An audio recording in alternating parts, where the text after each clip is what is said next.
Hello नमस्कार मेरे प्यारे भाइयों एवं बहनों। तो आज के इस लेक्चर में आपका स्वागत है और एनसीईआरटी एक्सप्रेस 360 की सीरीज में आज हम लोग पहुंच चुके हैं cell cycle and cell division पर। भैया जैसा कि आपने पहले देखा होगा कि सेल स्ट्रक्चर एंड फंक्शन को हम पिछले चैप्टर में cell the unit of life को कवर कर चुके हैं।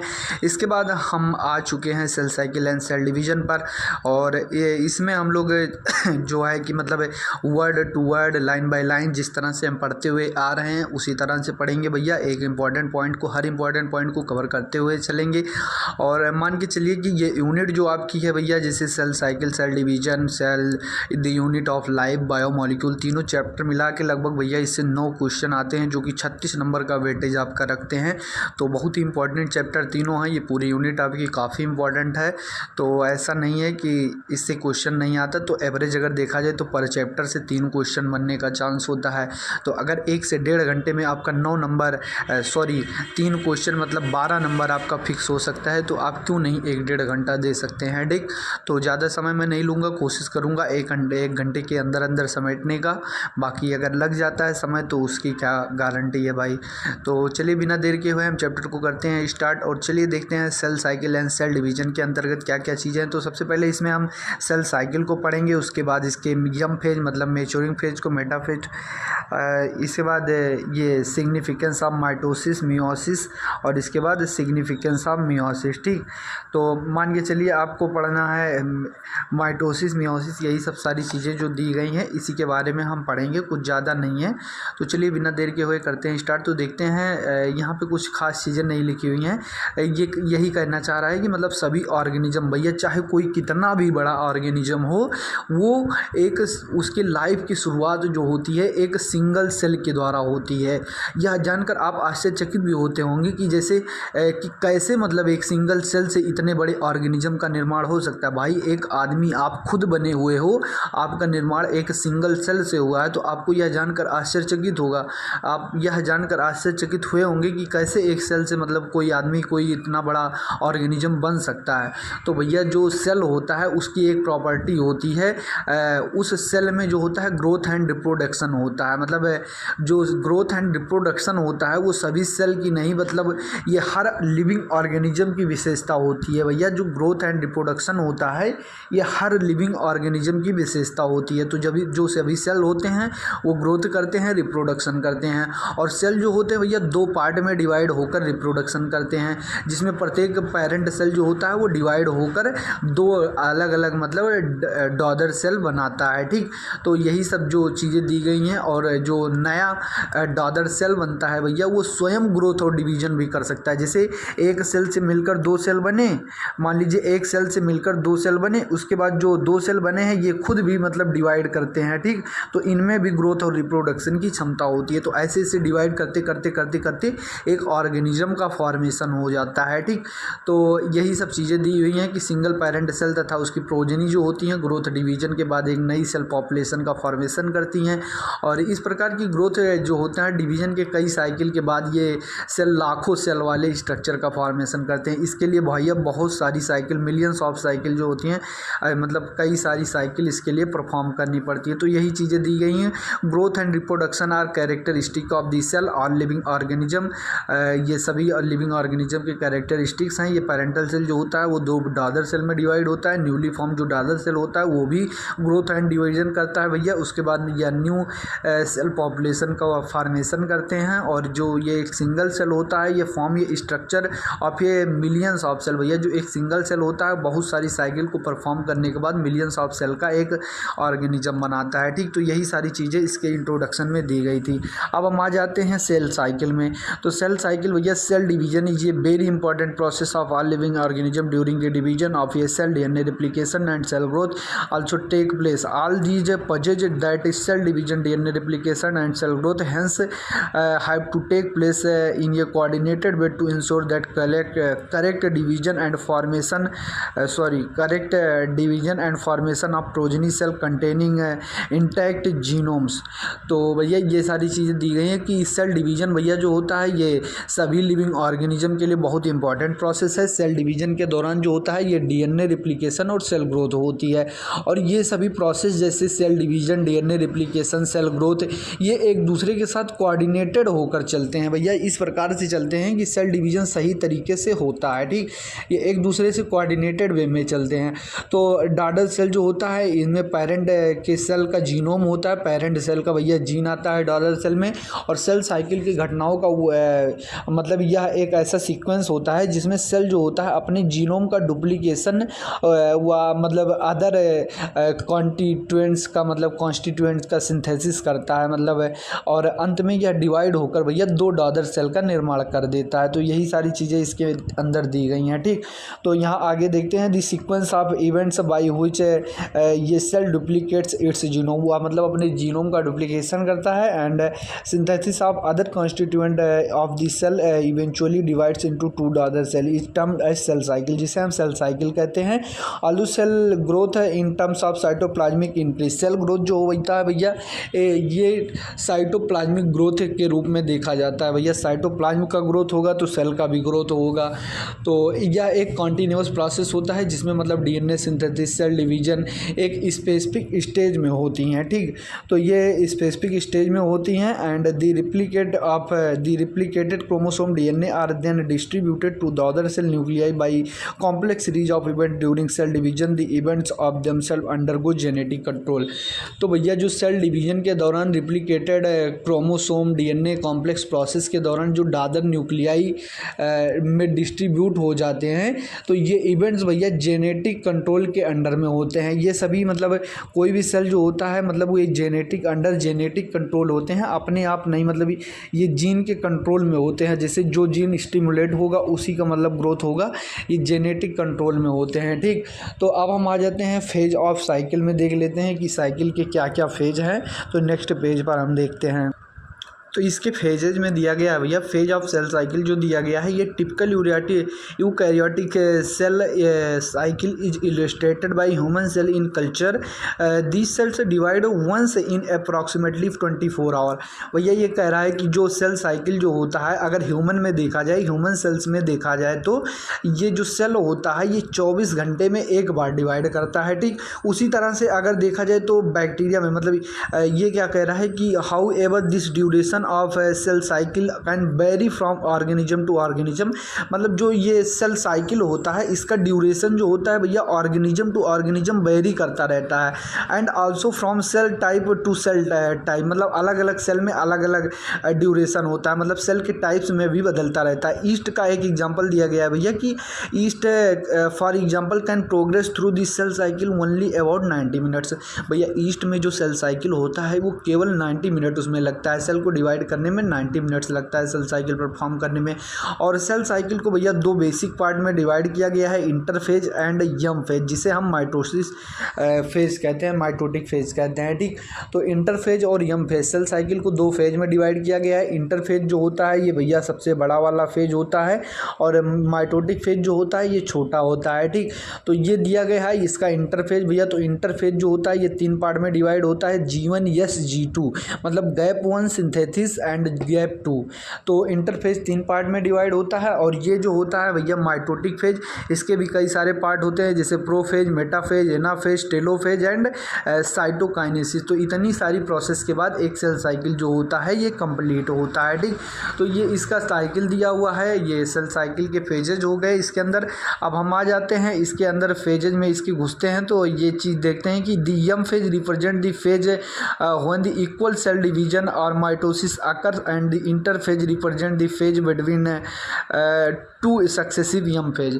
भैया जो यहाँ पे कह रहा है कि जैसे इंटरफेज यम फेज की बात कर रहा है, तो यम फेज होता है भैया जो कि दो इंटरफेज के बीच में पाया जाता है।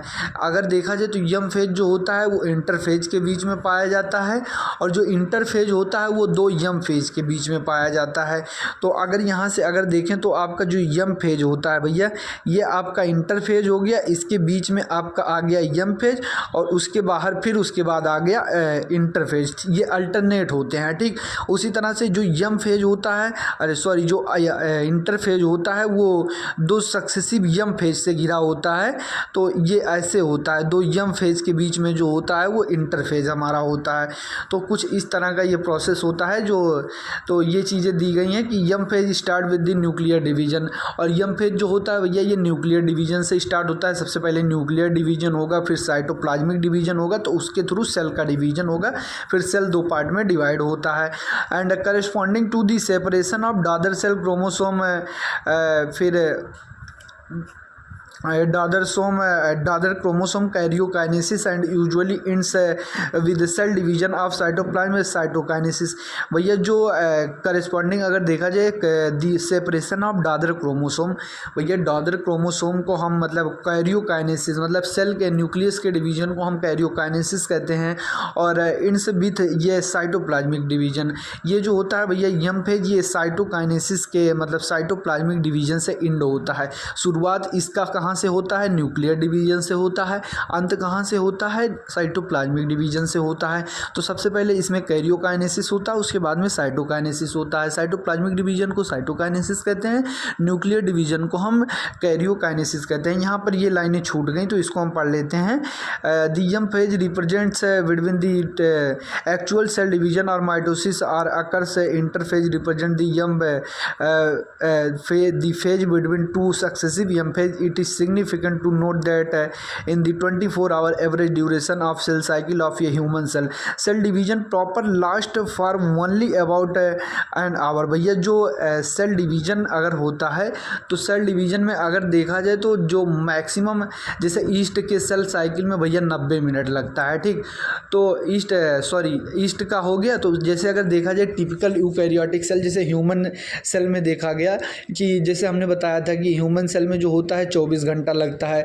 तो 24 घंटे में एवरेज टाइम अगर देखा जाए तो उसकी सेल डिवीजन में केवल 1 ही घंटा लगता है। 24 में से केवल 1 घंटा लगता है, और उसमें से जो 23 घंटा होता है, लगभग 95% टाइम जो होता है भैया वो उसका इंटरफेज कवर कर लेता है। मतलब ये तैयारी करता है, मतलब 23 घंटा तक तैयारी करता है और 1 घंटे में जाके ये डिवीजन कर लेता है। जैसे आप एग्ज़ाम देने जाते हैं भैया, साल भर तैयारी करते हैं, जाते हैं 3 घंटे में एग्ज़ाम दे के चले आते हैं।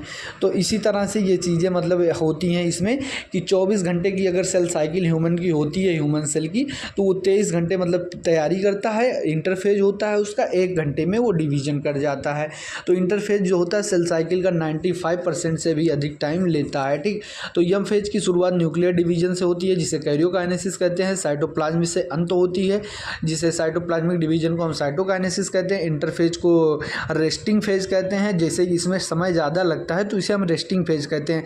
अब भैया अगर इधर 23 आवर लग रहा है, मतलब ये देखा जाए तो 23 आवर 23 आवर लग रहा है और इधर 1 आवर लग रहा है, ठीक।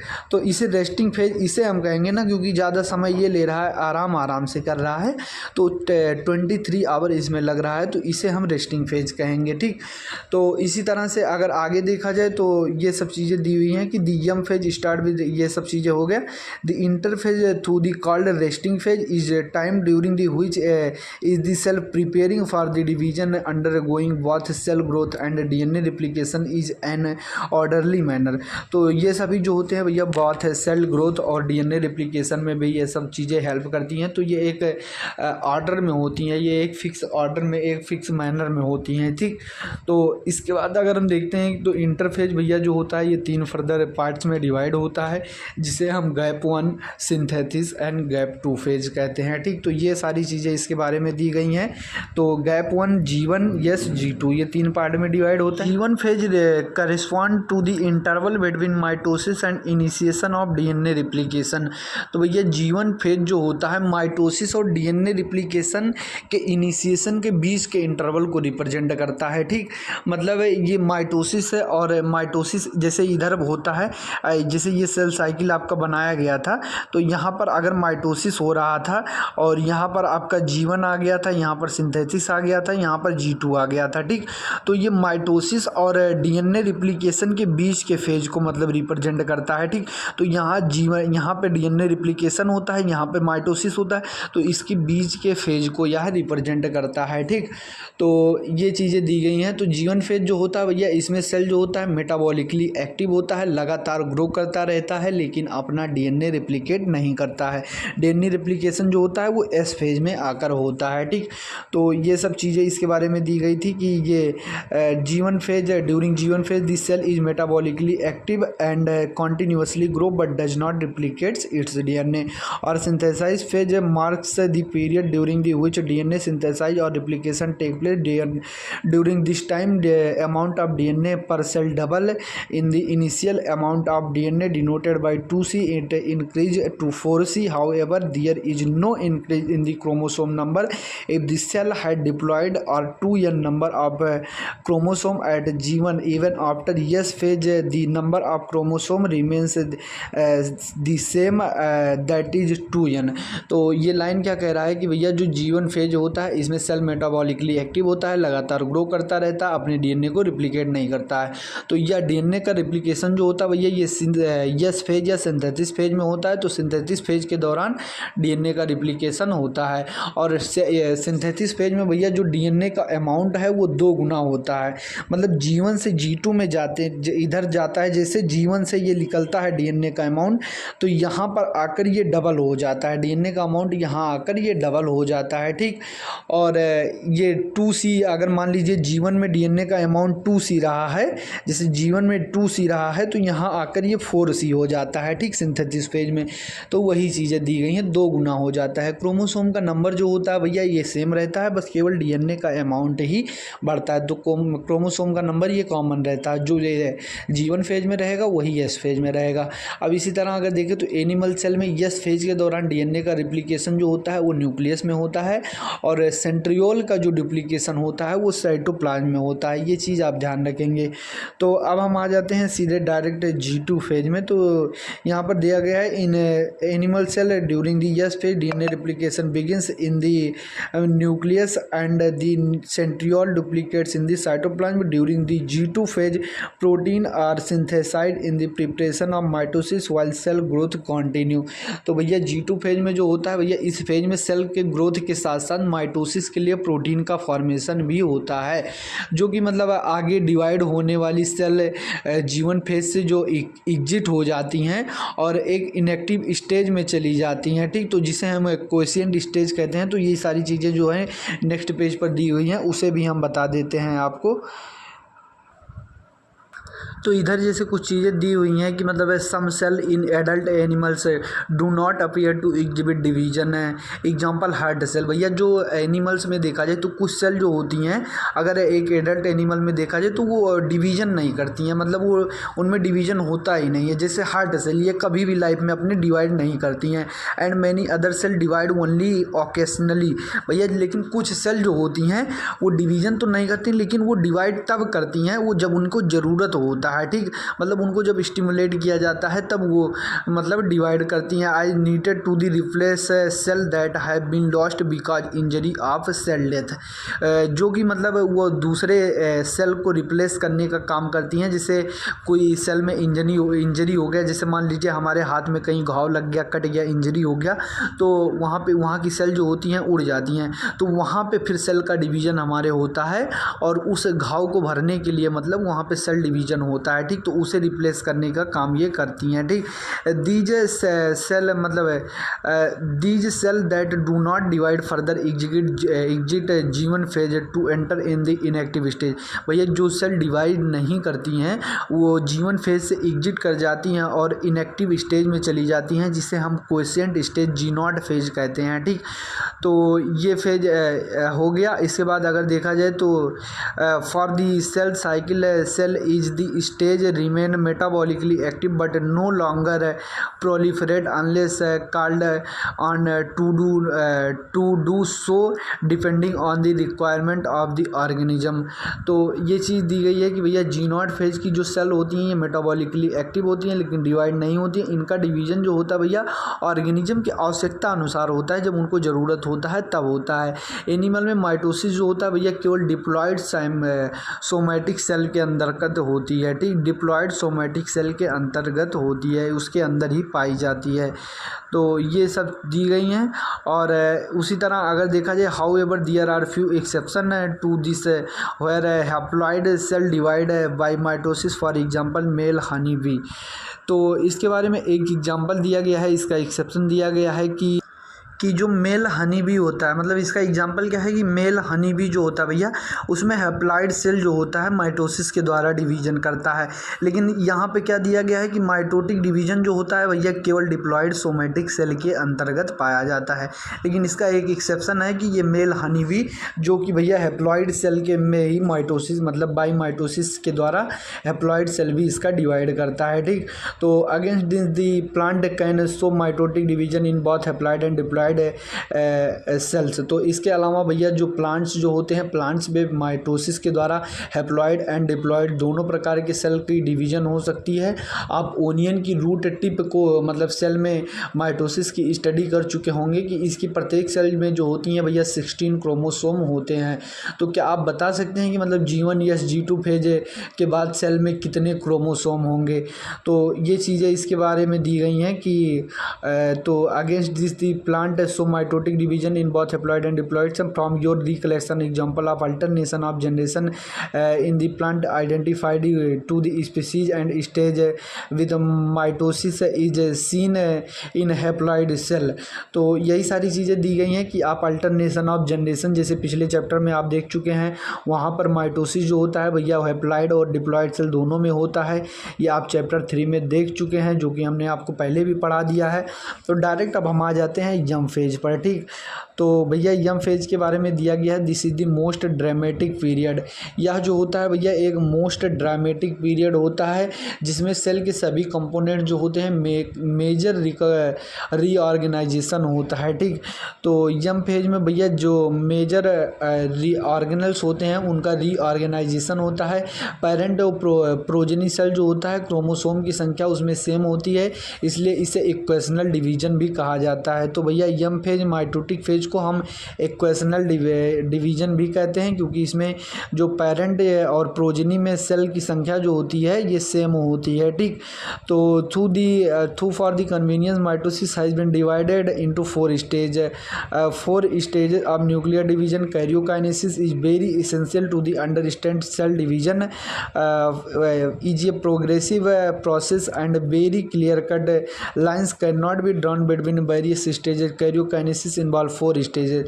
तो भैया जो माइटोसिस होता है माइटोसिस में न्यूक्लियर डिवीजन को 4 स्टेज में डिवाइड किया गया है। सेल डिवीजन एक प्रोग्रेसिव प्रोसेस है तथा इसमें विभिन्न स्टेजेस के बीच में मतलब क्लियर कट लाइन खींचना मतलब जो है क्लियर कट लाइन ड्रा करना जो ये कठिन हो सकता है, मतलब ये आसान नहीं है। तो माइटोसिस को इसलिए 4 स्टेज में भी डिवाइड किया गया है, प्रोफेज, मेटाफेज, एनाफेज, टेलोफेज। तो माइटोसिस की 4 स्टेप दिए गए हैं भैया, prophase, metaphase, anaphase and telophase, ये 4 स्टेज दिए गए हैं, ठीक। तो ये सब मिलकर मतलब ये कैरियोकाइनेसिस को मतलब परफॉर्म करते हैं, ठीक। तो ये इसके मतलब 4 स्टेजेस दिए गए हैं। तो यहाँ पर दिया गया है प्रोफेज। सबसे पहले हम देखेंगे प्रोफेज क्या होता है, एक एक फेज को हम इसमें स्टडी करने वाले हैं, ठीक। तो हमारा प्रोफेज जो है भैया, prophase which is the first stage of karyokinesis. First stage of karyokinesis of mitosis follow the S and G2 phase of interphase. तो भैया प्रोफेज जो होता है ये फर्स्ट स्टेज होता है कैरियोकाइनेसिस का, यहाँ से कैरियोकाइनेसिस की शुरुआत होती है। तो mitosis follow the S and G2 phase of interphase. तो ये भैया जो होता है G2 और एस फेज के बाद, एस और G2 फेज के बाद जो है वो हमारा प्रोफेज आता है। जैसे कि मतलब G1 यस G2 इस तरह से अगर हम जाते हैं तो सेल साइकिल की जो फेजेज होती हैं तो G1 यस G2 इसके बाद हमारा यम फेज आता है। तो यम फेज में फिर हमारा जो आता है वो प्रोफेज, मेटाफेज, एनाफेज, टेलोफेज, ये सभी चीज़ें आती हैं। तो भैया यस और G2 फेज के बाद जो आता है हमारा यम फेज का प्रोफेज आता है, तो इसके बाद ये आता है। ठीक, तो यही चीज़ें दी गई है in S and G2 phase. The new DNA molecules are not distinct but intertwined. तो यस और G2 फेज में जो होता है भैया, जो नया DNA होता है, नया जो DNA होता है, जो DNA मॉलिक्यूल बन तो जाते हैं लेकिन उसमें जो होता है आप मतलब देखेंगे कि मतलब वो आपस में गूथे होने के कारण मतलब एक तरह से इंटरवाइंड होते हैं। ठीक, तो कारण ये स्पष्ट दिखाई नहीं देते हैं। ठीक, तो इसलिए ये मतलब आगे कई सारी डिवीजन भी होती हैं। ठीक, तो क्रोमोसोमल मटेरियल जो होता है, क्रोमोसोमल मटेरियल के कंडेंसेशन की शुरुआत से ही प्रोफेज की पहचान होती है। तो प्रोफेज में जो होता है भैया वो क्रोमोसोमल मटेरियल का कंडेंसेशन जो होता है वो स्टार्ट हो जाता है। The chromosomal material become untangled during the process of chromatin condensation. तो जो क्रोमेटिन कंडेंसेशन के समय जो होता है भैया क्रोमोसोमल मटेरियल जो होता है अस्पष्ट हो जाता है, अस्पष्ट होने लगता है, अनटेंगल्ड होता है, जिसे हम हिंदी में अस्पष्ट कहते हैं। और इंटरफेज का जो यस फेज होता है उसी के टाइम ही मतलब डुप्लीकेट सेंट्रियोल होता है वो अपोजिट पोल की ओर मूव करना शुरू कर देता है। जो सेंट्रियोल का डुप्लीकेशन भैया जो यस फेज में हो गया था वो अब अपोजिट पोल की तरफ जाने लगते हैं, मतलब दो अलग अलग पोल की तरफ यहीं से शुरू हो जाते हैं। ठीक, ये भी प्रोफेज की पहचान है। प्रोफेज भैया जो कंप्लीट होने के दौरान ही मतलब इसके करेक्ट मतलब कई सारे मतलब इवेंट्स दिए गए हैं, कई सारे कैरेक्टरिस्टिक्स दिए गए हैं, तो वो सब चीज़ें हम देख लेते हैं। तो सबसे इंपॉर्टेंट पॉइंट जो इसके दिए गए हैं जहाँ से डायरेक्ट स्टेटमेंट बनने के चांस है कि chromosomal material condense to form compact mitotic chromosome are seen to be composed of two chromatids attach together at the centromere. तो भैया जो क्रोमोसोमल मटेरियल होता है ये कंडेंस्ड होकर कॉम्पैक्ट माइटोटिक क्रोमोसोम बनाती हैं। ठीक, तो क्रोमोसोम जो होता है दो क्रोमेटिड से मिलकर बना होता है जो आपस में सेंट्रोमियर द्वारा जुड़े रहते हैं। ठीक, और इसके बाद अगर देखा जाए दूसरा पॉइंट क्या कहता है कि centrosome which had undergone duplication during the interphase begins the move toward opposite poles of the cell wall. Each centrosome radiates a microtubule called esters, जिसे esters कहा जाता है। The two esters together with spindle fiber form mitotic apparatus।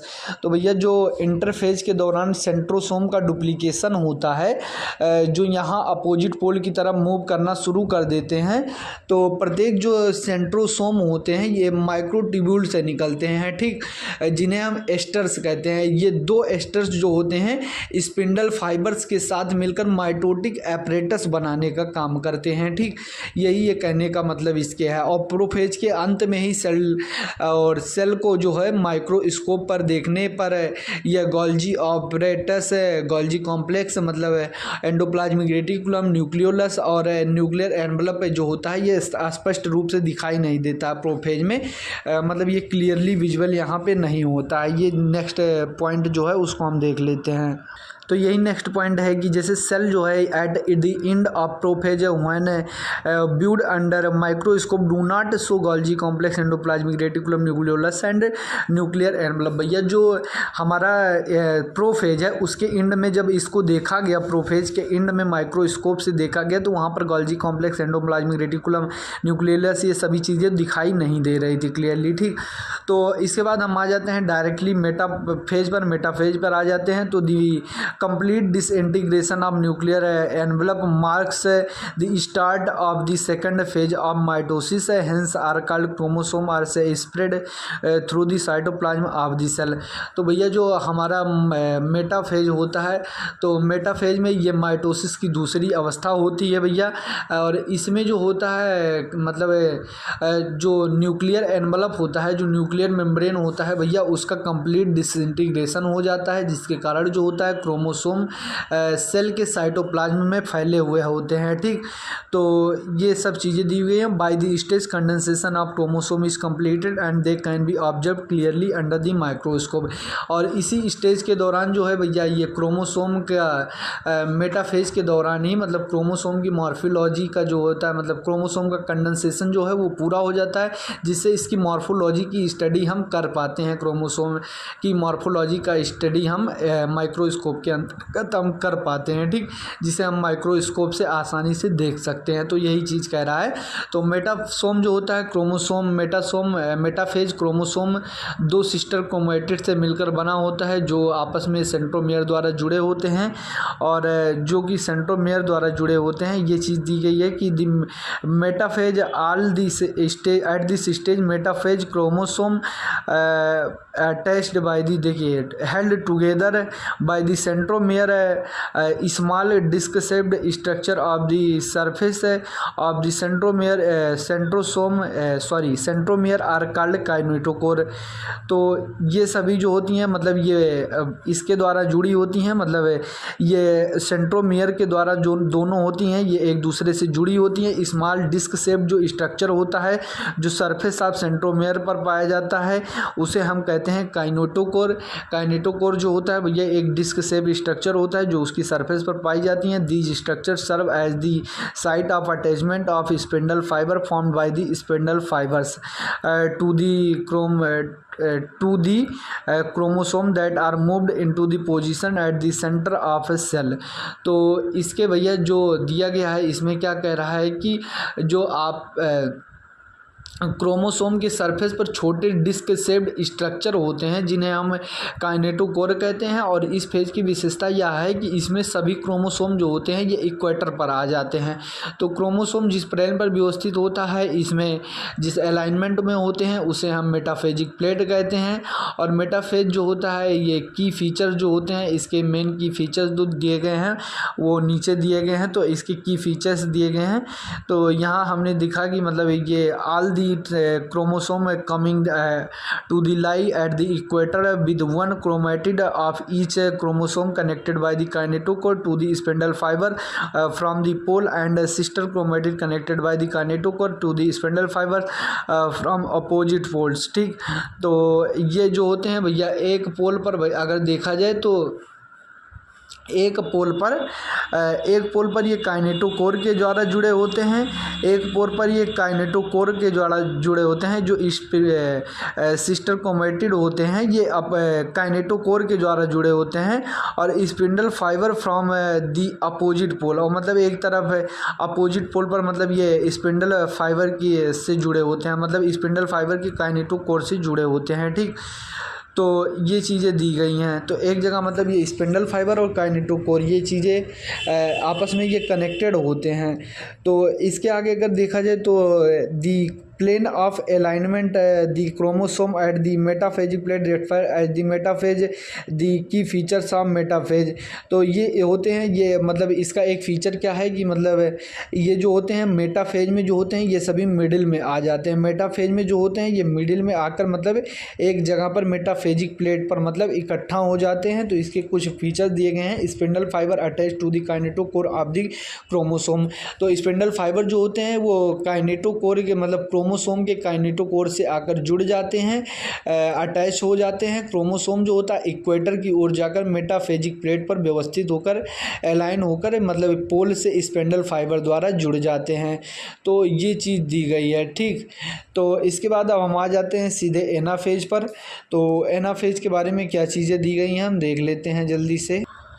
तो anaphase में दिया गया है भैया कि at the onset of anaphase each chromosome arranged at the metaphase plate is split simultaneously and two daughter chromatids now referred to as daughter chromosome of the future daughter nuclei विगिन their migration towards to the opposite poles. तो ये क्या कह रहा है कि भैया anaphase की शुरुआत जो होती है ये एनाफेज एनाफेज की शुरुआत में ही मेटाफेजिक प्लेट में जो ये क्रोमोसोम व्यवस्थित होते हैं। जैसे ये मेटाफेज में जैसे जो क्रोमोसोम थे ये मतलब मिडिल में आ गए थे, मतलब ये एक दूसरे से मतलब ऐसे व्यवस्थित रूप से आ गए थे।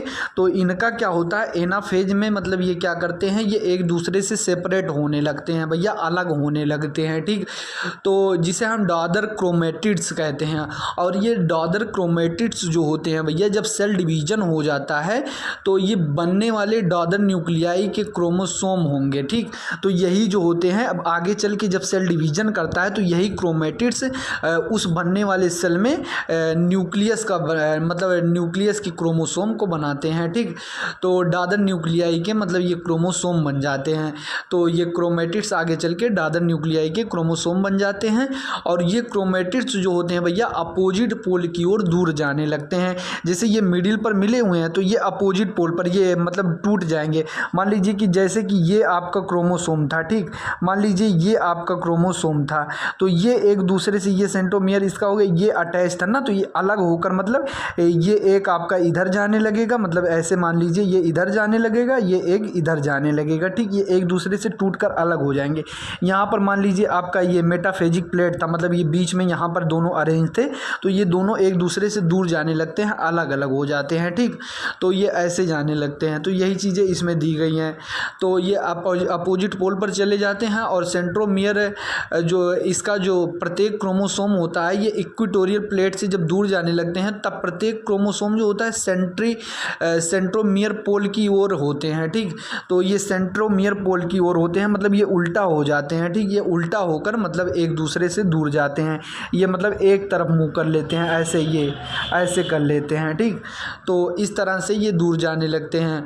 और इसके बाद जो आगे लाइन लिखी हुई है कि यहाँ से लिखी हुई है as each chromosome moves away from the equatorial plate at the centromere each chromosome remains directed toward the pole hence at leading the edge with the arms of the chromosome trailing behind thus anaphase stage characterise by. तो ये मतलब क्या कह रहा है कि जब ये एक दूसरे से दूर जाने लगते हैं तो प्रत्येक क्रोमोसोम के जो सेंट्रोमियर पोल होते हैं ये क्रोमोसोम के सेंट्रोमियर पोल्स की ओर होते हैं। ठीक, इनके सेंट्रोमियर जो होते हैं वो पोल की ओर होते हैं।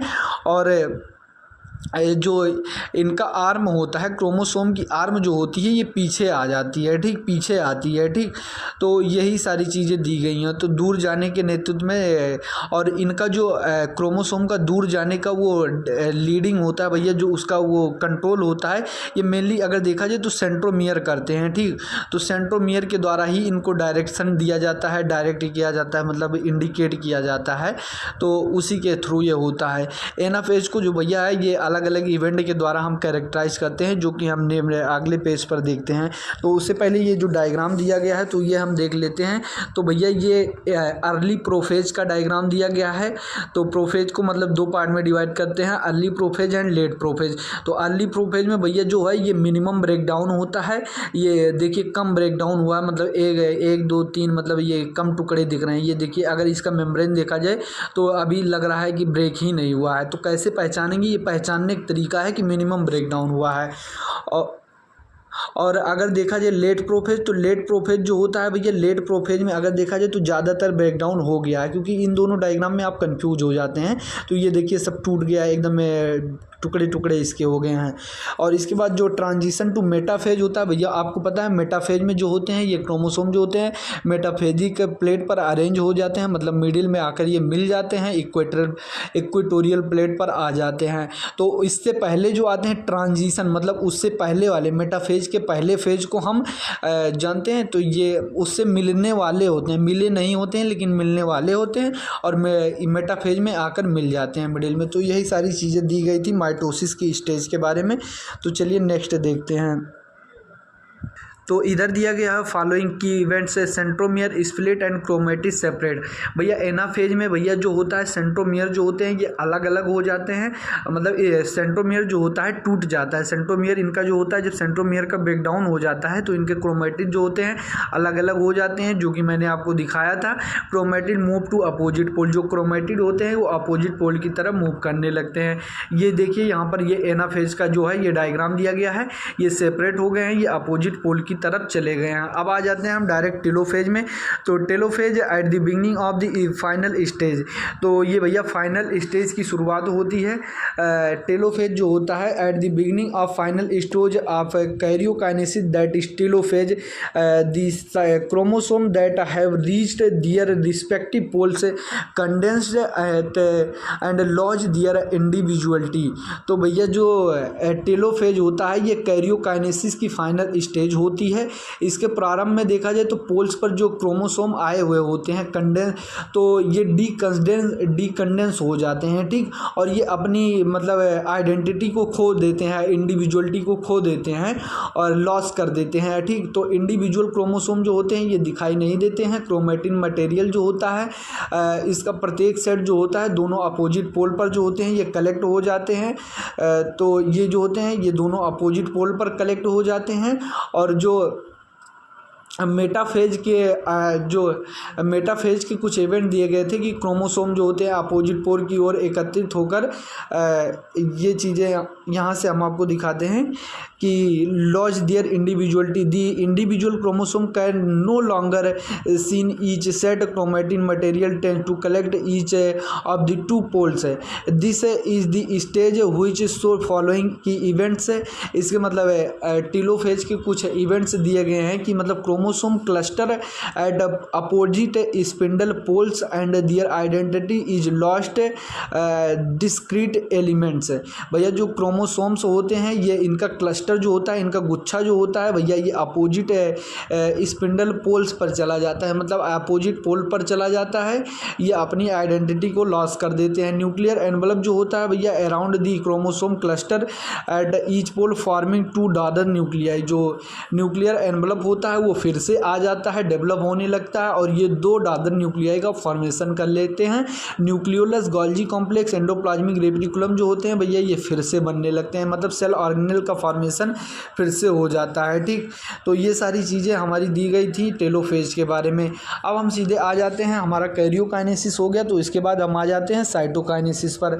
तो साइटोकाइनेसिस दिया गया है भैया, साइटोकाइनेसिस में दिया गया है क्या कि mitosis comprises not only the segregation of duplication of chromosome into the daughter nuclei karyokinesis but the cell itself is divide into two daughter cell by the separation cell itself divide यहाँ by the separation of cytoplasm called cytokinesis at the end of which cell division gets completed. तो ये cytokinesis क्या कह रहा है भैया, mitosis केवल duplicate chromosome का डॉटर न्यूक्लियाई में सेग्रीगेट होना ही नहीं बल्कि यह सेल को साइटोप्लाज्म के डिवीजन द्वारा भी, मतलब जब सेल जो होता है ये टूट जाता है। माइटोसिस जो होता है ये एनसीईआरटी की लाइन है भैया, थोड़ा बहुत लेंदी होती है तो इसको तोड़ के थोड़ा समझाना पड़ता है। तो माइटोसिस जो होता है यह केवल मतलब डुप्लीकेट क्रोमोसोम या डॉटर न्यूक्लियाई में ही सेग्रीगेट होना ही नहीं है। जैसे जो क्या होता है सेल के अंदर आपको देखने को मिलता है कि जो डॉटर न्यूक्लियाई होती हैं वो टूट जाती हैं, क्रोमोसोम डुप्लीकेट हो जाते हैं, तो इसी में साइटोकाइनेसिस नहीं होता है बल्कि जो सेल होता है सेल स्वयं साइटोप्लाज्म के डिवीजन से टूट जाता है। मतलब सेल का जो होता है, सेल का जो साइटोप्लाज्म होता है वो खुद डिवाइड होता है जिसे हम साइटोकाइनेसिस कहते हैं, ठीक। तो इस तरह से मतलब ये फॉर्म होता है। तो सेल डिवीजन का ये प्रोसेस होता है। अगर देखा जाए तो इन ये animal cell division gets come animal cell division this is achieved by the appearance of ये furrow formation of the plasma membrane. तो भैया जो एनिमल सेल का डिवीजन होता है वो फरो फॉर्मेशन के द्वारा होता है। जैसे ये मान लीजिए ये एनिमल का सेल का प्लाज्मा मेम्ब्रेन है तो इसमें क्या होता है, फरो का फॉर्मेशन होता है। वैसे ये अंदर की तरफ ऐसे फरो का फॉर्मेशन होता है, कॉन्स्ट्रिक्शन हो जाता है, ऐसे फरो बना लेते हैं, ठीक। तो ऐसे ऐसे करके ये डिवाइड हो जाते हैं एक दूसरे से। और जो प्लांट सेल होते हैं भैया इसमें जो होता है प्लांट सेल के अंदर ये मेटाफेज, ये एक प्लेट का फॉर्मेशन होता है। ठीक, तो ये चीज़ें दी गई हैं। अभी आगे हम आपको पढ़ाते हैं। तो ये फरो फॉर्मेशन होता है। The furrow gradually depends on the ultimately joints of the centre dividing the cell cytoplasm into two parts. ठीक है, तो plant cell however are enclosed by relatively inextensible cell wall जो होता है इसका भैया जो there of the undergo cytokinesis by the different mechanism in plant cell wall formation start in the center of the cell and grow outward to meet the existing lateral wall. The formation of the new wall begins with the formation of simple precursor called the cell plate that the represent the middle lamella between the wall and two adjacent cell. तो भैया जो plant में cell का division होता है, plant cell में cell wall का formation जो होता है सेल के सेंटर से शुरू होकर मतलब सेल के सेंटर से शुरू होकर बाहर की ओर ग्रो करती है और ये लेटरल वॉल से जाकर जुड़ जाती है। और नई वॉल का जो फॉर्मेशन होता है ये एक सिंपल प्रीकर्सर से प्रारंभ होती है जिसे हम सेल प्लेट कहते हैं। ठीक, तो जो सेल प्लेट होता है सेल प्लेट में बाद में मिडिल लैमेला में बदल जाती है। यही सेल प्लेट जो होती है बाद में मिडिल लैमेला में बदल जाती है। तो ये सेल प्लेट के द्वारा मतलब डिवीजन करते हैं, ये चीज़ आप याद रखेंगे। तो सेल प्लेट जो होती है बाद में मिडिल लैमेला में बदल जाती है और मिडिल लैमेला में दो एडजेसेंट सेल के बीच में पाई जाती है। मतलब दो एडजेसेंट सेल के बीच में मिडिल लैमेला पाई जाती है जो एक दूसरे को जोड़ने का काम करती है, मतलब अलग करने का काम करती है। ठीक, तो ये चीज़ पाई जाती है। तो मिडिल लैमेला जो होती है दो एडजेसेंट सेल के बीच में पाई जाती है। और साइटोप्लाज्मिक डिवीजन के समय ऑर्गेनल्स जो होते हैं माइटोकॉन्ड्रिया प्लास्टिड आदि जो ये सभी होते हैं ईटीसी ये सभी सेल जो होते हैं डिस्ट्रीब्यूट हो जाते हैं। ठीक, तो दादर जो होते हैं दादर सेल में डिस्ट्रीब्यूट हो जाते हैं। और उसके बाद अगर देखा जाए भैया कुछ ऑर्गेनिज्म में कैरियोकाइनेसिस के बाद साइटोकाइनेसिस नहीं होती है। तो अगर in some organism karyokinesis is not followed by cytokinesis, तो इनमें कैरियोकाइनेसिस के बाद साइटोकाइनेसिस नहीं होती तो इससे मल्टी न्यूक्लिएटेड कंडीशन आता है जिसे हम सिंसाइटियम मल्टी न्यूक्लिएटेड कंडीशन कहते हैं। इसका एग्जांपल भैया लिक्विड इंडोस्पर्म ऑफ कोकोनट, ये चीज़ हमने आपको मॉर्फोलॉजी में बताया हुआ था। ठीक, तो जिसका एग्जांपल सिंसाइटियम मल्टी न्यूक्लिएटेड कंडीशन का एग्जांपल कोकोनट का इंडोस्पर्म होता है जिसमें मल्टी न्यूक्लिएटेड कंडीशन देखा जाता है इसकी लिक्विड में। ठीक, तो ये चीज़ हमने आपको पिछले चैप्टर में भी बताया था। तो ये डायग्राम इसके दिए गए हैं कि एनाफेज में भैया ये अलग अलग हो जाते हैं, एक दूसरे से सेपरेट होकर अपोजिट पोल पर चले जाते हैं। और ये टेलोफेज में टू न्यूक्लियस का फॉर्मेशन हो जाता है, दोनों अलग अलग ये देखिए रीफॉर्म होने लगते हैं।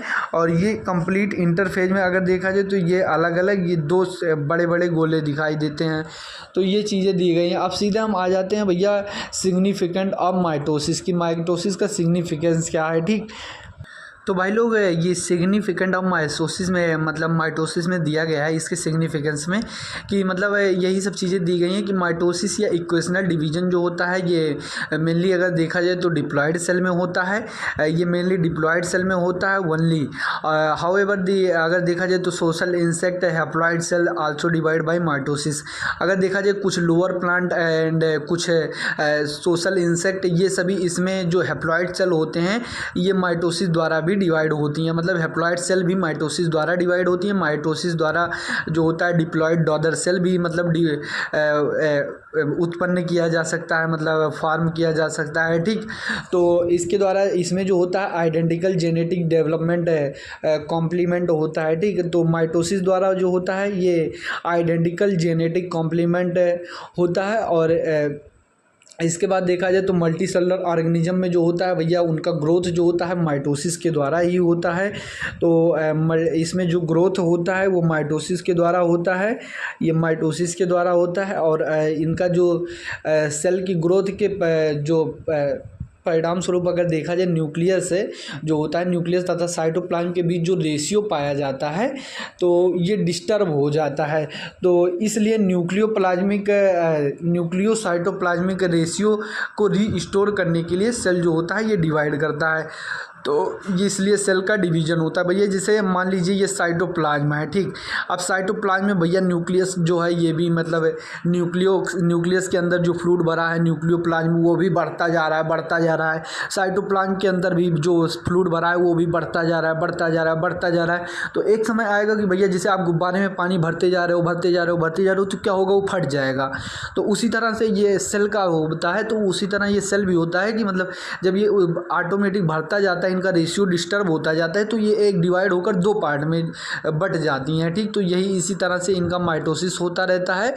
और इसके बाद जो देखा जाए अपर लेयर जो होती है भैया, upper layer of epidermis, upper layer of epidermis and cell lining of gut, blood cell, लगातार ये सभी जो होती हैं मतलब ये रिप्लेस्ड होती रहती हैं, मतलब ये एक दूसरे से रिप्लेस्ड होती रहती हैं।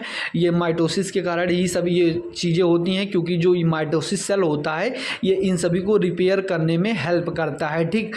तो प्लांट के मेरिस्टेमेटिक टिश्यू में अगर देखा जाए दी एपिकल एंड लेटरल मेरिस्टेम जो होते हैं, इसमें भी माइटोटिक डिवीजन के द्वारा ही ग्रोथ पूरे जीवन होती रहती है, मतलब पूरे लाइफ में होती रहती है, ठीक। तो ये सारी चीज़ें इसके बारे में दी गई थी। तो हम सीधे आ जाते हैं मियोसिस में। तो मियोसिस में भी कुछ खास चीज़ें नहीं दी गई हैं। सेक्सुअल रिप्रोडक्शन द्वारा जो ऑफस्प्रिंग जो होते हैं बनते हैं, तो इसमें जो गैमीट का फ्यूजन होता है, the reproduction of offspring the production of offspring by sexual reproduction include the fusion of two gamete. दो गैमीट के फ्यूजन से भैया जो ऑफस्प्रिंग का फॉर्मेशन मतलब बच्चे का जो फॉर्मेशन होता है ये दो गैमीट के फ्यूजन से होता है। Each with a complete haploid of a chromosome gametes are the found from specialised diploid cell. तो ये क्या कह रहा है कि भैया जो एवरी गैमीट्स होता है मतलब प्रत्येक गैमीट्स जो होता है ये क्रोमोसोम की हैप्लॉइड सेट होता है, ठीक। तो ये हैप्लॉइड मिलकर एक मतलब गैमीट का फॉर्मेशन जो होता है स्पेशलाइज्ड डिप्लॉइड सेल द्वारा होता है। और मियोसिस द्वारा जो बनने वाली जो हैप्लॉइड डॉटर सेल में क्रोमोसोम की संख्या जो होती है वो आधी हो जाती है। जब मियोसिस होता है तो मियोसिस के थ्रू जब आधा, जैसे यहाँ पे मान लीजिए यहाँ पर कोई 2n सेल पाया जा रहा है, ठीक। तो जब इसमें मियोसिस होगा भैया, तो इसमें मियोसिस होकर जब ये डिवाइड करेंगी तो ये दोनों n मतलब इसमें जो क्रोमोसोम की संख्या जो होती है ये आधी हो जाती है, ठीक। तो इसमें क्रोमोसोम की संख्या जो होती है वो आधी हो जाती है। डिप्लॉइड्स में जब मियोसिस होता है तो ये हैप्लॉइड में कन्वर्ट हो जाती हैं, ठीक। तो क्रोमोसोम की संख्या जो होती है हैप्लॉइड सेल में ये आधी हो जाती है। जैसे अगर मान लीजिए यहाँ क्रोमोसोम की संख्या 46 थी, 46 थी, तो ये जो है दो पार्ट में डिवाइड होकर भैया 23 हो जाएगी, ठीक। तो इस तरह से ये आधी हो जाती है। इसके बाद अगर देखा जाए तो यहाँ पर अगर हम देख लें कि आगे की लाइन जो दी गई हैं तो इसमें मियोसिस के और जो कैरेक्टर दिए गए हैं कि मियोसिस के द्वारा जो होता है सेक्सुअली रिप्रोड्यूस होने वाले ऑर्गेनिज्म की जो लाइफ साइकिल होती है वो हैप्लॉइड फेज उसमें जो हैप्लॉइड फेज उत्पन्न होता है। लेकिन अगर फर्टिलाइजेशन द्वारा जो दिया जाए तो डिप्लॉइड फेज दोबारा आ जाता है।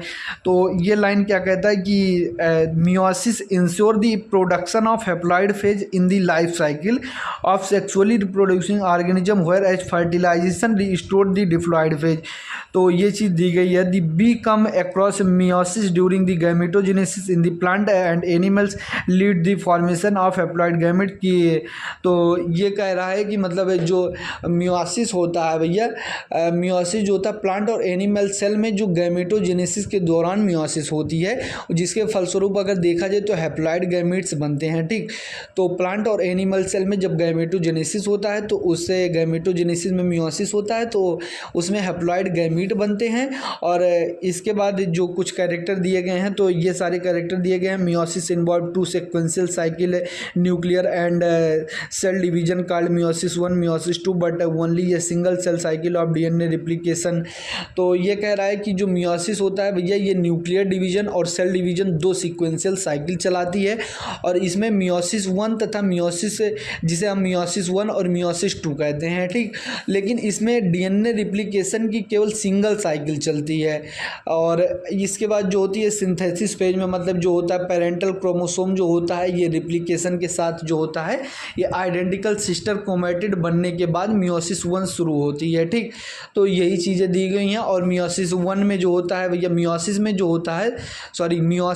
होता है होमोलोगस क्रोमोसोम की पेयरिंग होने लगती है और होमोलोगस क्रोम जो होते हैं, होमोलोगस क्रोम के नॉन सिस्टर क्रोमेटिड जो होते हैं उनके बीच जो होता है रिकॉम्बिनेशन होने लगता है। तो ये चीज़ आप याद रखेंगे कि मियोसिस में मतलब meiosis 1 initiated after the parallel chromosome have replicated to produce identical sister chromatid at the S phase. Meiosis involve pairing, meiosis में जो होता है पेयरिंग होता है होमोलोगस क्रोमोसोम का, recombination between non sister chromatid and homologous chromosome के बीच होता है। 4 हैप्लॉइड सेल का फॉर्मेशन होता है एंड ऑफ माइटोसिस 2 के, मतलब माइटोसिस 2 के एंड में 4 हैप्लॉइड सेल का फॉर्मेशन होता है। और मियोटिक डिवीजन जो होता है भैया इसके 4 फेज, मतलब ये अलग अलग फेज जो हैं, तो मियोसिस 1 के 4 फेज पाए जाते हैं और मियोसिस 2 के भी 4 फेज होते हैं। जैसे मियोसिस 1 के prophase 1, metaphase 1, anaphase 1, telophase 1, meiosis 2 के prophase 2, metaphase 2, anaphase 2 and telophase 2, ये सारी चीज़ें पाई जाती हैं। ठीक, तो ये सारी चीज़ें दी गई हैं। अब चलिए इसमें हम देख लेते हैं मियोसिस 1 और मियोसिस 2 क्या होता है। ठीक, तो भैया मियोसिस 1 के प्रोफेज 1 में हम जब आते हैं तो इसमें क्या लिखा हुआ कि माइटोसिस मतलब ये prophase of the first meiotic division is typically longer than a more complex when compare to prophase of mitosis. It has been further subdivided into following 5 phases based on chromosomal behaviour, leptotene, zygotene, pachytene, diplotene and diakinesis. तो prophase 1 जो है भैया ये mitosis के prophase की तुलना में यह लंबी और अधिक कॉम्प्लेक्स होती है, ज़्यादा कॉम्प्लेक्स होती है। ठीक, तो क्रोमोसोम के बिहेवियर के आधार पर भैया इसको जो प्रोफेज 1 है इसको 5 पार्ट में डिवाइड किया गया है, 5 फेज में डिवाइड किया गया है, जिसे हम leptotene, zygotene, pachytene, diplotene and diakinesis कहते हैं। तो इन सभी चीज़ों का मतलब कोई बहुत खास चीज़ें लाइनें जो लिखी हुई हैं इसको आप खुद मतलब जल्दी से रीड कर लीजिएगा। इसके बारे में जो चीज़ें हम लिखी हुई हैं तो पाँचों फेजेस को हम एक्सप्लेन कर देते हैं ऐसे। तो बहुत ज़्यादा इसमें हम पढ़ेंगे नहीं क्योंकि समय चैप्टर्स में ज़्यादा लग जाता है तो आपको भी दिक्कत होती है। तो सबसे पहले भैया हम देखते हैं लेप्टोटीन। तो लेप्टोटीन क्या होता है? लेप्टोटीन जो होता है भैया, लेप्टोटीन में क्या होता है कि लाइट माइक्रोस्कोप में देखने पर भैया लेप्टोटीन के अंदर लाइट माइक्रोस्कोप में देखने पर तो इस स्टेज में जो क्रोमोसोम थे तो वो धीरे धीरे मतलब दिखने लगे थे, मतलब थोड़े थोड़े दिखने लगे थे। ठीक, तो इस स्टेज के दौरान जो था कि क्रोमोसोम का जो ये था ये कॉम्पैक्शन मतलब लगातार चलने लगा था, ये लगातार क्रोमोसोम का कॉम्पैक्शन चलने लगा था। तो इतनी सी चीज़ें दी गई हैं। तो सबसे मेन पॉइंट जो है ये कि लाइट माइक्रोस्कोप के अंतर्गत मतलब क्रोमोसोम थे ये थोड़े थोड़े मतलब विजिबल हो गए थे। तो ये चीज़ याद रखेंगे आप। जाइगोटीन में भैया क्या था? जाइगोटीन की एक मेन प्रॉपर्टी जो है कि इसमें सिमिलर क्रोमोसोम की आपस में पेयरिंग होने लगी थी। जाइगोटीन में भैया इसमें पेयरिंग होने लगी थी, स्टार्ट पेयरिंग। और ये जो है मतलब पेयरिंग करने के बाद तथा एसोसिएशन के रूप में इस प्रोसेस को हम सिनेप्सिस कहते हैं। ये मतलब एसोसिएशन करने लगे जिसे मतलब सिनेप्सिस कहते हैं। और पेयर्ड क्रोमोसोम जो थे उनको मतलब हम होमोलोगस क्रोमोसोम कहते हैं। ये इलेक्ट्रॉन माइक्रोग्राफ को मतलब यह दर्शाती हैं कि क्रोमोसोम जो है सिनेप्सिस के दौरान कॉम्प्लेक्स बनता है, मतलब एक कॉम्प्लेक्स बनता है जिसे मतलब सिनेप्टोनीमल कॉम्प्लेक्स कहते हैं। ठीक, तो ये चीज़ें दी गई हैं। सिनेप्टोनीमल कॉम्प्लेक्स का फॉर्मेशन जो होता है ये भी जाइगोटीन के दौरान ही होता है। तो इसके बाद हम आ जाते हैं दो सिनेप्टोनीमल कॉम्प्लेक्स में। अगर देखा जाए या कॉम्प्लेक्स का निर्माण एक जोड़ी मतलब पेयर्ड सिनेप्टिस मतलब सिनेप्सिड होमोलोगस क्रोमोसोम द्वारा होता है। और सिनेप्सिड होमोलोगस क्रोमोसोम जो होता है ये पेयर मतलब ईच पेयर बाईवैलेंट या टेट्राइड कहलाता है, जिसे हम बाईवैलेंट या टेट्राइड मतलब कहते हैं। और ये क्लियरली विजुअल होता है नेक्स्ट स्टेज में। तो भैया यह नेक्स्ट स्टेज में अच्छी तरह से दिखाई देता है। ठीक, और पैकेटीन की तुलना में अगर देखा जाए तो लेप्टोटीन तथा जाइगोटीन जो होते हैं ये शॉर्ट लिव्ड होते हैं। तो लेप्टोटीन और जाइगोटीन ये होते हैं शॉर्ट लिव्ड होते हैं। पैकेटीन जो होता है ये बहुत ही लंबा स्टेज होता है। तो पैकेटीन के बारे में क्या दी गई है कि इस स्टेज में जो होता है भैया बाईवैलेंट और टेट्राइड जो होते हैं, मतलब क्रोमोसोम जो डिस्टिंक्ट क्लियरली अपीयर एट टेट्राइड, मतलब जो क्रोमोसोम होते हैं ये मतलब एक टेट्राइड के रूप में मतलब क्लियरली दिखाई देने लगते हैं। ठीक, और रिकॉम्बिनेशन नोड्यूल का मतलब इसमें फॉर्मेशन होने लगता है। रिकॉम्बिनेशन नोड्यूल इसकी विशेषता होती है, ये इसका एक अच्छी प्रॉपर्टी होती है। और इसके बाद the site of crossing over, मतलब इसमें साइट मतलब क्रॉसिंग ओवर की मतलब क्रॉसिंग ओवर की साइड भी मतलब इसी में होती है। मतलब क्रोमोसोम, नॉन होमोलोगस क्रोमोसोम और होमोलोगस क्रोमोसोम के बीच मतलब जो क्रॉसिंग ओवर का ये फिनोमिना दिया गया है। मतलब ये लाइन आप थोड़ा ज़रूर पढ़ लीजिएगा, यहाँ से इम्पोर्टेंट लाइन दी गई है कि रिकॉम्बिनेशन नोड्यूल के आगे the site eight which crossing over occurs between the non sister chromatid of the homologous chromosome. जो होमोलोगस क्रोमोसोम के नॉन सिस्टर क्रोमेटिड के बीच में जो क्रॉसिंग ओवर होता है वो पैकेटीन में ही होता है। ठीक, ये चीज़ आप याद रखेंगे। Crossing over is exchange of genetic material, genetic material के एक्सचेंज को ही हम क्रॉसिंग ओवर कहते हैं।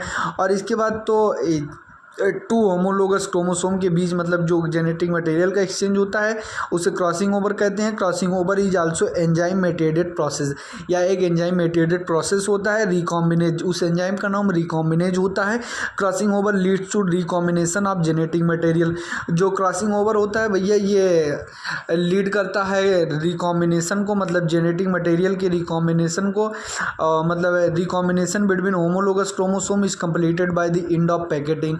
तो रिकॉम्बिनेशन जो होता है भैया होमोलोगस क्रोमोसोम के बीच, ये एंड ऑफ पैकेटीन में होता है, leaving the chromosome linked at the site of chromosome crossing over. तो ये चीज़ें दी गई थी। तो the beginning of diplotene is recognised by the dissolution of synaptonemal complex and the tendency of the recombined homologous chromosomes of the bivalents to separate from each other except the site of crossover।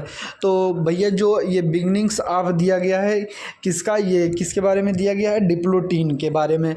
तो beginnings of diplotene जो होता है इसकी शुरुआत में जो होता है सिनेप्टोनिमल कॉम्प्लेक्स का डिसोल्यूशन हो जाता है और बाईवैलेंट के होमोलोगस क्रोमोसोम जो होते हैं क्रॉसिंग ओवर के पॉइंट को छोड़कर एक दूसरे से अलग होने लगते हैं। ठीक, तो क्रॉसिंग ओवर वाले स्थान पर एक एक्स शेप्ड का स्ट्रक्चर बनता है जिसे हम काइजमेटा कहते हैं। कुछ वर्टिब्रेट्स की उस साइड में डिप्लोटीन जो होता है ये मंथ या ईयर तक मतलब चल रह सकता है। ठीक, तो ये सारी चीज़ें इसमें दी गई हैं। और इसके बाद जो फाइनल स्टेज होता है प्रोफेज 1 का वो डाइकाइनेसिस होता है। तो डाइकाइनेसिस में क्या होता है भैया, इसमें काइजमेटा का टर्मिनलाइजेशन हो जाता है और क्रोमोसोम जो होते हैं पूरी तरह से कंडेंस हो जाते हैं। मियोटिक स्पिंडल जो होते हैं एकत्रित हो जाते हैं, असेंबल होकर मतलब होमोलोगस क्रोमोसोम को अलग अलग करने में हेल्प करते हैं। ठीक, तो डाइकाइनेसिस के एंड में न्यूक्लियस जो होते हैं न्यूक्लियोलस डिसअपियर हो जाता है और न्यूक्लियर एनवलप का भी ब्रेकडाउन हो जाता है। ठीक, और डाइकाइनेसिस मेटाफेज की ओर ट्रांजिशन टू रिप्रेजेंट करता है, ट्रांजिशन को रिप्रेजेंट करता है। अब इसके बाद हम डायरेक्ट सीधे आ जाते हैं मेटाफेज 1 पर। तो the bivalent chromosome align on the equatorial plate the microtubule from the opposite poles of the spindle attach to kinetochore और होमोलोगस क्रोमोसोम। तो मेटाफेज 1 में दिया गया है कि भैया बाईवैलेंट जो क्रोमोसोम होते हैं ये इक्वेटोरियल प्लेट पर जो होते हैं ये मतलब एक दूसरे से मतलब अलाइन हो जाते हैं, एक तरह से मतलब ये सेट हो जाते हैं। तो इक्वेटोरियल प्लेट पर ये सेट हो जाते हैं और अपोजिट पोल के स्पिंडल फाइबर की जो माइक्रोट्यूब्यूल होती हैं ये क्रोमोसोम के पेयर से मतलब चिपक जाते हैं। ठीक, तो इसके बाद एनाफेज में देखें तो एनाफेज में जो होता है भैया होमोलोगस क्रोमोसोम जो होते हैं वो अलग अलग हो जाते हैं, सेपरेट हो जाते हैं। रिमेन एसोसिएटेड दी सेंट्रोमियर जो कि सेंट्रोमियर से एसोसिएटेड होते हैं। उसी तरह टेलोफेज में अगर देखा जाए तो न्यूक्लियर मेम्ब्रेन जो होता है भैया इनमें न्यूक्लियर मेम्ब्रेन जो होता है और न्यूक्लियोलस जो होते हैं फिर से रीअपेयर हो जाते हैं, फिर से बनने लगते हैं और साइटोकाइनेसिस शुरू हो जाती है। और सेल की इस अवस्था को मतलब इस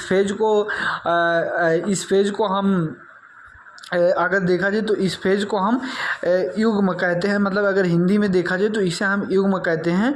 तो although in many chromosome undergo some dispersion they do not reach in the extremely extended state of the interphase nucleus this the stage between the two meiotic division is called interkinesis. The stage between two meiotic meiotic division is called interkinesis. तो भैया दो meiotic division के बीच के stage को हम interkinesis कहते हैं, ये चीज़ आप याद रखेंगे। And generally short live, interkinesis जो होता है ये जनरली शॉर्ट लिव्ड होता है। There is no replication of DNA and during interkinesis, ठीक। तो इसमें रिप्लिकेशन का, डीएनए का रिप्लिकेशन नहीं होता है इंटरकाइनेसिस के दौरान। और interkinesis is followed by prophase 2, ये much simpler prophase than prophase 1। तो ये इंटरकाइनेसिस जो होता है भैया ये प्रोफेज 2 के द्वारा मतलब ये फॉलो किया जाता है। इसमें अगर देखा जाए तो डायरेक्ट अब हम आ जाते हैं मियोसिस 2 में कि मियोसिस 2 क्या होता है, ठीक। तो ये सारी चीज़ें दी गई हैं। तो यहाँ अब हम देखते हैं कि मियोसिस 2 में क्या दिया गया है। तो भैया मियोसिस 2 में प्रोफेज 2, मेटाफेज 2, एनाफेज 2, टेलोफेज 2 ये सारी चीज़ें इसमें भी आती हैं। तो इसमें जो होता है भैया प्रोफेज 2 जो होता है मियोसिस 2 की शुरुआत इसमें जो होती है साइटोकाइनेसिस के तुरंत बाद होती है। मतलब meiosis is initiated immediately after cytokinesis, usually before the chromosome have fully elongated. It contrast to meiosis 1, meiosis 2 resemble ये normal mitosis, the nuclear membrane disappear by the end of end of prophase 2 the chromosome again become compact। तो meiosis 2 क्या कह रहा है कि भैया meiosis 2 की शुरुआत जो होती है साइटोकाइनेसिस के तुरंत बाद होती है। मतलब क्रोमोसोम के फुल्ली कंडेंस होने के मतलब फुल्ली इलोंगेट होने से पहले होती है, ठीक। और मियोसिस 1 के अपोजिट में अगर देखा जाए विपरीत, जैसे मियोसिस 2 माइटोसिस के समान ही होता है, मतलब उसके जैसा ही होता है, ठीक। और इसका एक पॉइंट है कि इसमें न्यूक्लियर मेम्ब्रेन जो होता है भैया ये डिसअपेयर हो जाता है। और मतलब प्रोफेज 2 के अंत में एंड में न्यूक्लियर मेम्ब्रेन डिसअपेयर हो जाता है और क्रोमोसोम जो होते हैं फिर से कॉम्पैक्ट हो जाते हैं। और इसके बाद हम आ जाते हैं सीधे मेटाफेज 2 पर। मेटाफेज 2 में भैया क्रोमोसोम जो होते हैं इक्वेटर पर आ जाते हैं, मिडिल में मिल जाते हैं। तो ये चीज़ें इसके बारे में दी गई हैं। अपोजिट पोल जो होते हैं, अपोजिट पोल की स्पिंडल की माइक्रोट्यूब्यूल सिस्टर क्रोमेटिड के अंदर जो होते हैं काइनेटोकोर से जुड़ जाते हैं। तो ये चीज़ें इसमें दी गई हैं मेटाफेज में कि the microtubule from opposite poles of the spindle fibre get attach to the kinetochores of the sister chromatid. ये सिस्टर क्रोमेटिड के काइनेटोकोर से अटैच हो जाती हैं। एनाफेज में जो होता है भैया इसमें जो होते हैं स्प्लिटिंग होने लगता है सेंट्रोमियर का, जिससे क्रोमोसोम जो होते हैं ये अलग अलग हो जाते हैं। Which holding the sister chromatid, जो कि सिस्टर क्रोमेटिड को होल्ड किए रहते हैं। तो इससे सिस्टर क्रोमेटिड जो होते हैं अलग अलग हो जाते हैं। Along the move toward opposite pole, जो कि अपोजिट पोल की तरफ जाने लगते हैं, जिससे टूटने के बाद shortening of microtubule attach to the kinetochore. तो भैया जो काइनेटोकोर होता है इसमें जो होता है ये शॉर्ट हो जाता है, ठीक। तो इस फेज की शुरुआत में मतलब जो सेंट्रोमियर टूटते हैं तो काइनेटोकोर से जुड़ते हैं। तो ये सारी चीज़ें ये दी गई हैं। तो यही दिया हुआ है कि by the shortening of microtubule attach to kinetochore, मतलब माइक्रोट्यूब्यूल की शॉर्टनिंग हो जाती है और ये अटैच हो जाते हैं काइनेटोकोर से। तो इसके बाद हम सीधे आ जाते हैं, अब हमारा बचता है एनाफेज के बाद टेलोफेज 2 और इसके बाद सिग्निफिकेंस ऑफ मियोसिस, फिर हमारा चैप्टर हो जाएगा फिनिश। तो ये टेलोफेज 2 इधर दिया गया है कि meiosis and with telophase 2। Meiosis जो होता है भैया ये जो मियोसिस होता है ये टेलोफेज 2 से एंड होता है। In which 2 groups of chromosome once again get enclosed by a nuclear envelope cytokinesis follow resulting of formation of tetrad of cell in 4 haploid other cells. तो भैया जो टेलोफेज 2 होता है ये मियोसिस की एंड स्टेज होती है। क्रोमोसोम जो होते हैं भैया 2 ग्रुप में फिर से न्यूक्लियर 2 ग्रुप्स बनते हैं। मतलब सेंट्रोस जो इसका क्रोमोसोम होता है इसके 2 ग्रुप जो होते हैं जिसमें न्यूक्लियर एनवेलप द्वारा घिरे होते हैं। और साइटोकाइनेसिस के बाद भैया जो 4 हैप्लॉइड दादर सेल का निर्माण होता है। और इसमें देखा जाए तो ये जिसे मतलब हम टेट्राइड ऑफ सेल कहते हैं, मतलब टेट्राइड ऑफ सेल कहते हैं। तो ये चीज़ें दी गई हैं। अब सिग्निफिकेंस ऑफ मियोसिस जो दिया गया भैया 4 लाइन में दिया गया है, लेकिन इसमें कुछ है नहीं। तो मियोसिस के फलस्वरूप जब सेक्सुअल रिप्रोडक्शन करने वाली जो प्रत्येक स्पिंडल क्रोमोसोम की संख्या जो होती है वो पीढ़ी दर पीढ़ी कंजर्व रहती है मियोसिस में। सबसे बड़ी इसकी ये खासियत होती है कि मतलब इसमें जो species achieved across the generation asexually reproducing organism even through the process पर से मतलब ये दे गया paradoxically result of reduction of chromosome number by half it also increase the genetic variability in the population organism of the generation. The next variation is very important to process of evolution. तो ये भैया organism में population के generation में एक दूसरे से मतलब दूसरी जनरेशन तक जेनेटिक वेरिएशन बढ़ाता है। जैसे ऑर्गेनिज्म में जो पॉपुलेशन है मतलब ये पॉपुलेशन के एक जनरेशन से दूसरी जनरेशन तक जेनेटिक वेरिएशन को बढ़ाने कम करता है, और वेरिएशन जो होता है इवोल्यूशन के प्रोसेस के लिए बहुत ही इम्पॉर्टेंट होता है।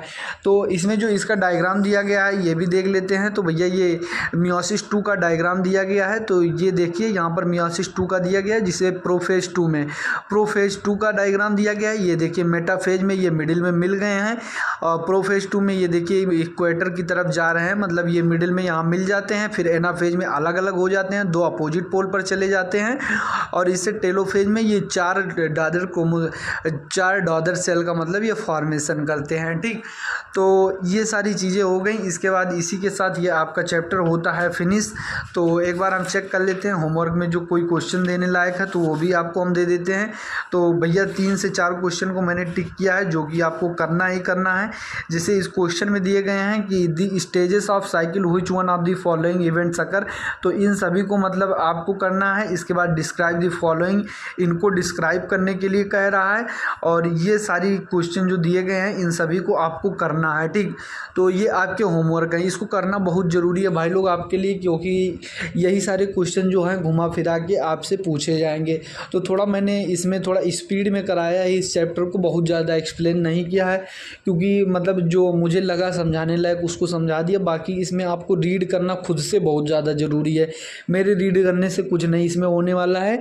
आप एक बार अगर नोट्स को पढ़ लिए हैं तो नोट्स को पढ़ने के बाद आप इसको खुद से रीड करेंगे तो आपको बहुत अच्छा समझ में आएगा। इसको मैंने इसलिए स्पीड में बस उसका मीनिंग मैंने बता दिया, जो लाइन आपको समझ में ना आए तो उसका मीनिंग उसमें मैंने बता दिया है। ठीक, तो मैं कोशिश करता हूँ कि चैप्टर आपको समझ में आया होगा। कोई डाउट होता है, अगर कोई प्रॉब्लम आती है, आपको स्पीड ज़्यादा लगती है या कोई चीज़ समझ में नहीं आता है तो उसे आप हमें बताइए, आपके रिस्पांस के हिसाब से ही मैं कार्य करता हूँ। ठीक, तो आपका रिस्पांस जैसा रहेगा भाई उसी हिसाब से मैं भी काम करूँगा, उसी हिसाब से मैं आपको पढ़ाऊँगा। ठीक, तो चलिए इसी के साथ हम इस लेक्चर को करते हैं समाप्त, और फिर मिलते हैं हम अपने नेक्स्ट लेक्चर में। तो भैया बायोमोलिक्यूल के लिए हो जाओ रेडी, जिससे फिर 12 नंबर के क्वेश्चन के लिए हो जाओ तैयार। लगभग 2 से 3 क्वेश्चन आएगा, तो उसके लिए भी तैयार रहिए आप लोग। नेक्स्ट लेक्चर में हम बायोमोलिक्यूल को करने वाले हैं, और इसी के साथ हम धीरे धीरे एक एक चैप्टर को कवर करते हुए पूरा हमारा मान के चलिए अब उधर एक यूनिट हमारी फिर बचेगी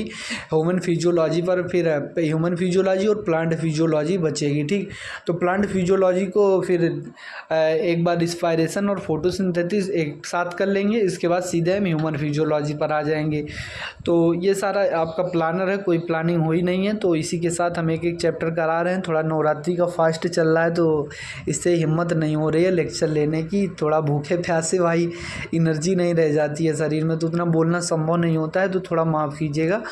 तो धन्यवाद दोस्तों, मिलते हैं इसी के साथ अपने नेक्स्ट लेक्चर में, तब तक के लिए बाय बाय।